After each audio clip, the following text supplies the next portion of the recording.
So আমার ট্রেইলারটাই এত সুন্দর, ইভেন আমার এই যে গল্পটা নিয়ে আমি এর আগে অনেক নিউজে কথা বলেছি। সো ওই জায়গা থেকে আমি আসলে অ্যাওয়ার্ডটা পাচ্ছি। আমার কি করতে হবে এটার জন্য?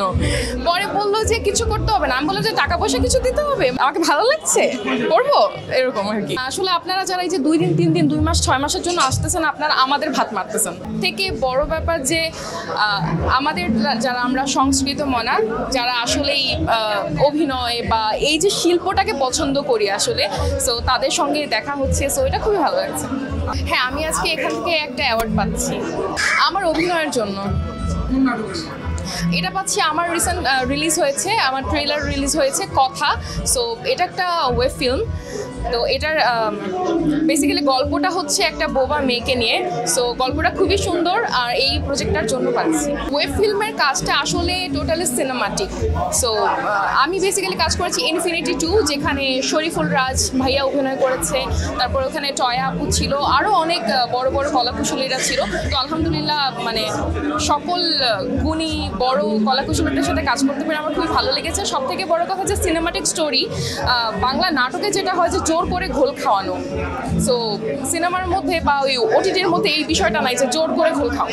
আমি আসলে সিনেমার অফার পাইনি, আমার ইচ্ছা আছে, বাট আমার মনে হয় যে আমি এখনো প্রিপেয়ার না, আমার নিজেকে আরও অনেক তৈরি করতে হবে, then I can go maybe. এটা হচ্ছে বেসিক্যালি আমার যে স্টোরি। সো আমার ট্রেইলারটাই এত সুন্দর, ইভেন আমার এই যে গল্পটা নিয়ে আমি এর আগে অনেক নিউজে কথা বলেছি। সো ওই জায়গা থেকে আমি আসলে অ্যাওয়ার্ডটা পাচ্ছি। না, এখানে কোনো অ্যাওয়ার্ড বাণিজ্য হচ্ছে না। ইভেন আমার কাছে যখন কল আসে বেসিক্যালি আজকের অনুষ্ঠানের ইনভাইটেশন, সো আমাকে যখন বললো যে আমরা তোমাকে একটা কাজের জন্য অ্যাওয়ার্ড দিতে চাচ্ছি, সো আমি তখন বললাম যে মানে আমার কি করতে হবে এটার জন্য? পরে বললো যে কিছু করতে হবে না, আমি বললাম যে টাকা পয়সা কিছু দিতে হবে, মানে ওয়াই? পরে বললো যে না, তোমার ওই কাজটা আমরা দেখেছি, কাজটা অনেক ভালো হচ্ছে, ইভেন ওটার খুব রেসপন্স পাচ্ছি আমরা অনেকের কাছ থেকে, ইভেন সবাই খুব এক্সাইটেড কাজটাকে নিয়ে। সো ওইটার জন্য আমরা তোমাকে ডাকতে চাচ্ছি আর কি। আমি আসলে সত্যি কথা বলতে এখানে যারা গুণী জনরা আছে, যেমন তাইফ ভাই, ইভেন মিম চৌধুরী ছিল, অহনা আপু ছিল, সো হাতে গোনা আসলে কয়েকজনকে ছাড়া আর কাউকে সত্যি চিনে না। যদিও আমি নতুন, আমার সবাইকে চেনার কথাও না, সো মেবি আস্তে আস্তে চিনে যাবো, বাট আসলে কে নতুন কে পুরনো এটা জানি না। তবে যদিও তাদেরকে এখানে ডেকেও থাকে যারা রাইজিং অ্যাক্টর বা অ্যাক্ট্রেস, সো আমার মনে হয় এটা একটা প্লাস পয়েন্ট, কারণ এটা আমাদের প্রমোশন করা, কেউ কিন্তু কারো প্রমোশন করে না, so they are doing for us. সো এটা তাদের কাছে আমি আসলে খুবই থ্যাঙ্কফুল যে তারা করছে। পুরোটা পার্সোনাল না, মানে 90% আমার, 10% মানে আশেপাশের মানুষের মতামত। আমাকে ভালো লাগছে করবো, এরকম আর কি। আচ্ছা, এই মুহূর্তে আমি কিছু প্রজেক্ট নিয়ে ব্যস্ত আছি, লাইক আমার কতগুলো ধারাবাহিক নাটক যাচ্ছে বিভিন্ন টেলিভিশন চ্যানেলে, আর সেই পাশাপাশি আমি নিজে কিছু করার চেষ্টা করছি। যেমন আমার যে রিসেন্ট যেটার কথা বলছিলাম কথা গল্পটার নাম, এটা ডিরেকশন দিয়েছেন মেহেদি হাসান রাজু।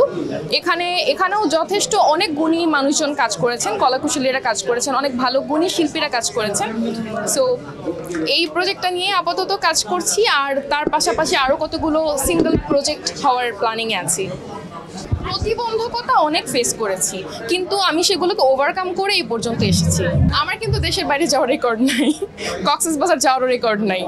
যেটা মনে হয় এটা আসলে সব মানে খুবই পার্সোনাল একটা বিষয়, বাট যেহেতু প্রশ্ন করেছেন, সেটা হচ্ছে যে অভিনয় করতে চায়, মানে এই দুনিয়াটাকে বাইরে থেকে দেখে সবাই মনে করে যে খুব রঙিন, হ্যাঁ এখানে আসবো, অনেক টাকা কামাবো, ফেম হবে, বাট আসার পর যখন দেখে যে শিল্পটা আসলে টাকা কামানোর জন্য না, শিল্পটা হচ্ছে মনের ক্ষুধা নিবারণ করার জন্য।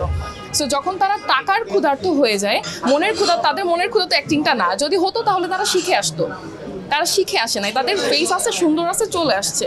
সো তখন কি করে তারা উল্টাপাল্টা দিকে চলে যায়, তখন আর কাজটা হয় না। এটা করা উচিত না আসলে। আপনারা যারা এই যে 2 দিন 3 দিন 2 মাস 6 মাসের জন্য আসতেছেন, আপনারা আমাদের ভাত মারতেছেন, কারণ আমরা সারা জীবন থেকে যাব আর আপনারা কিন্তু থাকবেন না, আপনারা চলে যাবেন, ঝরে যাবেন। সো খামোখা কেন 2 দিনের জন্য এসে আরেকজনের পেটে লাথি দিবেন? প্ল্যাটফর্মের থেকে বড় কথা হচ্ছে শেখা। যখন আপনি যোগ্য, আপনি যখন কেপেবল, তখন কিন্তু দুনিয়ার কেউ আপনাকে আটকাতে পারবে না, রাইট? সো যোগ্যতা দিয়ে আগাইতে হবে, যোগ্যতা না থাকলে ঝরে যাবেন 6 মাস পরে। দেশে দেশে সবার সাথে দ্য নিউজ।